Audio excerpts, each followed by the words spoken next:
Os.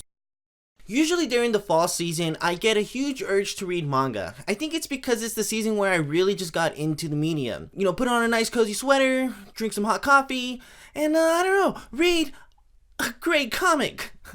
In reverse order. Unfortunately for me though, I live in SoCal, and at this time of year, everywhere else in the world, it's chilly, except for Australia and Southern California. It is hottish here. However, it's been a few months since I did my last Manga vs. Anime, and so we're here to talk about Kimetsu no Yaiba, Demon Slayer. I read the first volume, and I had to do it with the Shonen Jump app because, unfortunately, this series is just way too damn popular right now that when I went to Barnes & Noble to go pick it up, they only had volumes like 3, 4, and up. And when I went to Amazon to buy it, it told me that it'll ship here in 1 to 3 months. Nobody has that kind of time, people.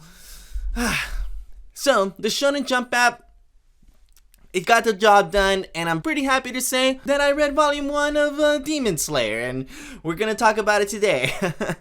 Now, if you haven't seen the first installment of Manga vs. Anime, which is, this is actually number 2.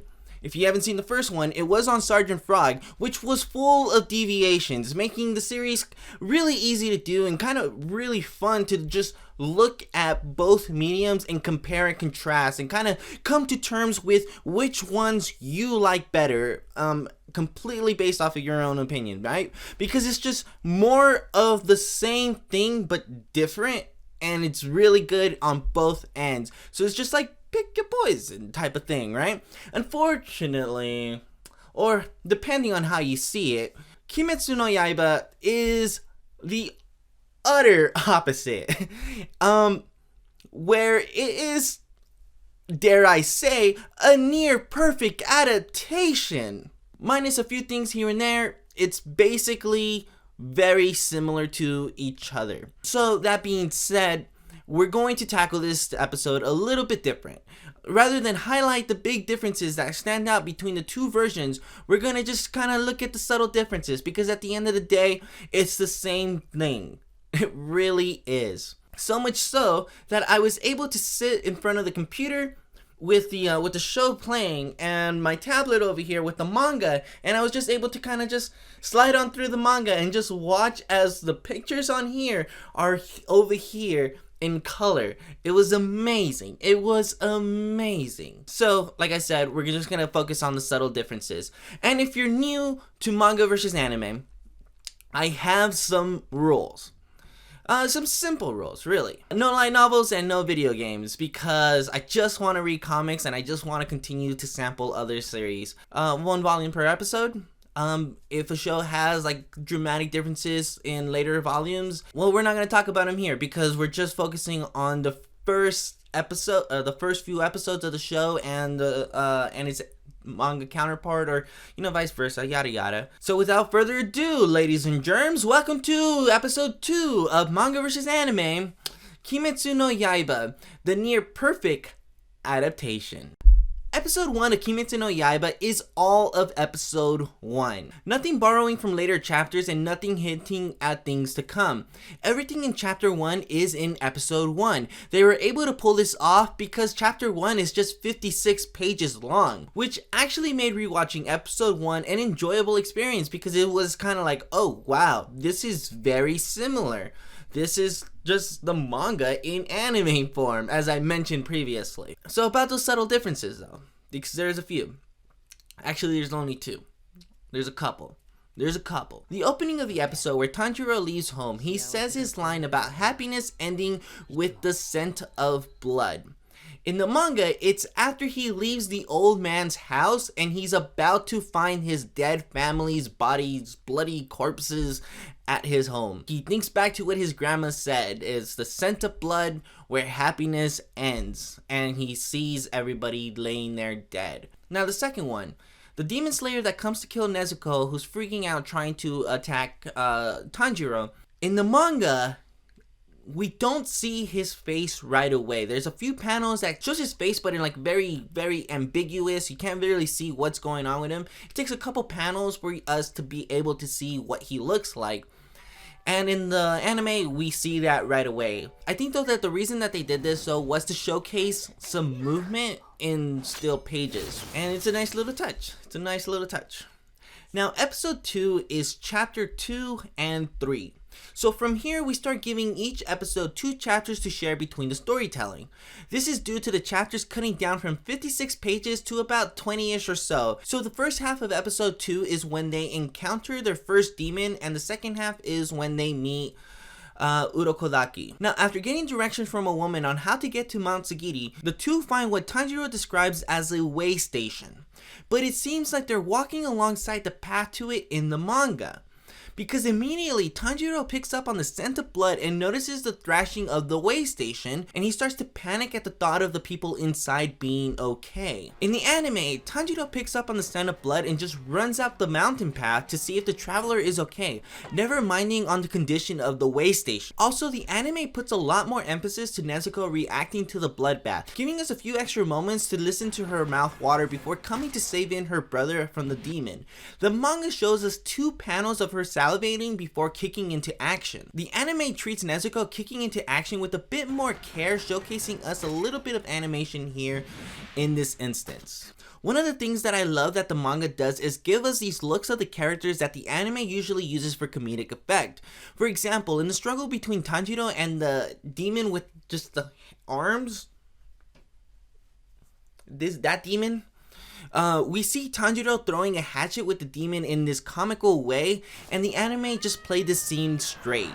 Chapter 3's adaptation continues on the second half of episode 2. The manga starts off with the message that Urokodaki receives from the demon slayer from episode 1.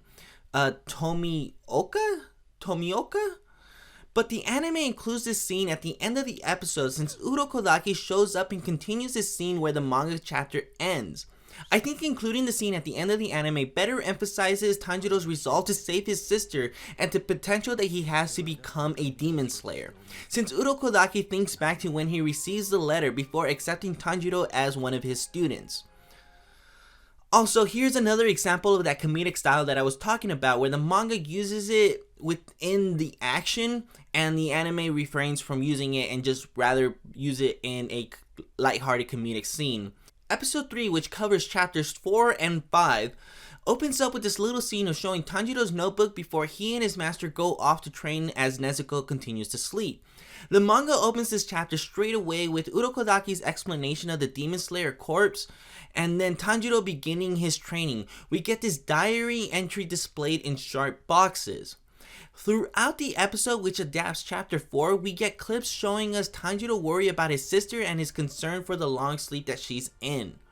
During Tanjiro's training, there's a scene missing from the manga in which he is waterfall training. There's also included a shot where we see his blistering hands from the intensive sword training that he's undergoing.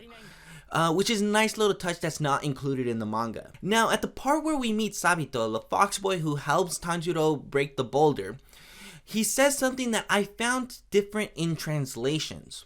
I don't know if this is the same in both mediums, but that it's just the translators going in separate directions. But Sabito calls Tanjiro slow, weak, and immature. This is not a man in the anime. However, in the manga, the translation says, "You're slow and weak and immature, you'll never be a demon slayer." I tried to find the original raw panel to compare it with the anime, but I wasn't able to do so. So I'm mentioning it as a possible deviation, but I'm not certain because I don't have that raw panel to refer to. At least in the anime, you can hear Sabito say that this is not a man in Japanese, but without the original manga, there's no way of knowing for certain, so just keep that in mind. Episode 3 continues to adapt chapter 5, but it's mostly the fighting training sequence between Tanjiro and Sabito. It's a pretty straight adaptation and it includes extra scenes to help add to the fluidity of the fight, but it's basically 1-for-1. Oh, and I just have to make mention that the anime's use of color is outright gorgeous and I just want to to it. But other than that, nothing different. Now we get to the final episode of our discussion, Episode 4, which adapts chapter 6 and 7 of the manga, and boy oh boy, let me just say that this episode was the most difficult to watch while looking for deviations. It's funny because, as I mentioned, Kimetsu no Yaiba's anime is basically a straight adaptation, making it really easy to follow along with the manga, but this chapter just took me straight out of my comfort zone. It's like when you're playing a game and it's been fairly easy up until then, and then the difficulty spikes up dramatically. Not really, but it's just like the show started moving the chapters around, making it kind of difficult to figure out if you're still in chapter 6 or if you're in chapter 7. It was just a bit much, but it's nothing crazy, and a lot of it is still all there. Episode 4 starts off with a recap of Tanjiro and Sabito's final encounter. Chapter 6 starts with Urokodaki explaining demon weaknesses and the Demon Slayer Corp's use of the special blades. The first part that the show starts to adapt is Tanjiro's thing about threads and scents, and Urokodaki's "I did not intend to send you to the final selection" speech. The episode includes an extra scene where the two eat dinner as a way of celebrating and enjoying a good moment before the difficult road that lays ahead of Tanjiro. The manga only shows the fox mask that Tanjiro receives from Urokodaki and Tanjiro saying goodbye to his sleeping sister.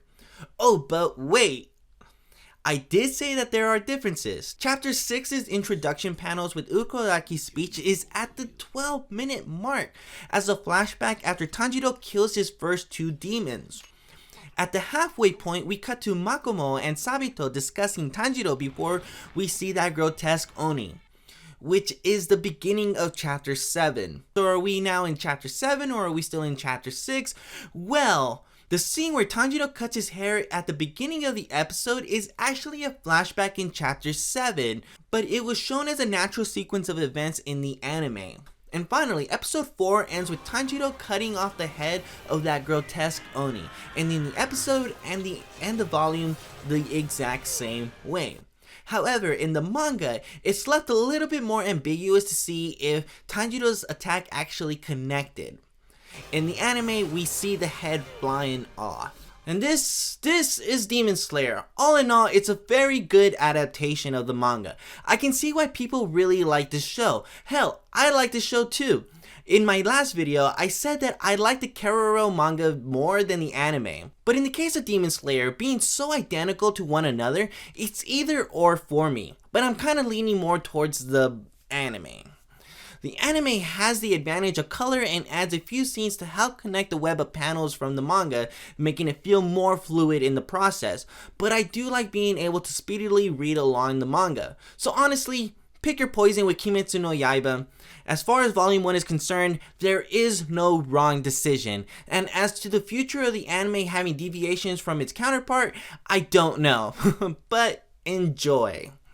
If you like this video and you want to see more, then consider subscribing, hit that like button, and tell me what your favorite anime and manga is. What would you like to see in the future? Because this series is all about sampling manga for myself and telling you guys all about it. I'm pretty certain on my decision for episode 3 of anime versus manga or manga versus anime, but episode 4 is still up in the air, so tell me what you guys think. Bye cha.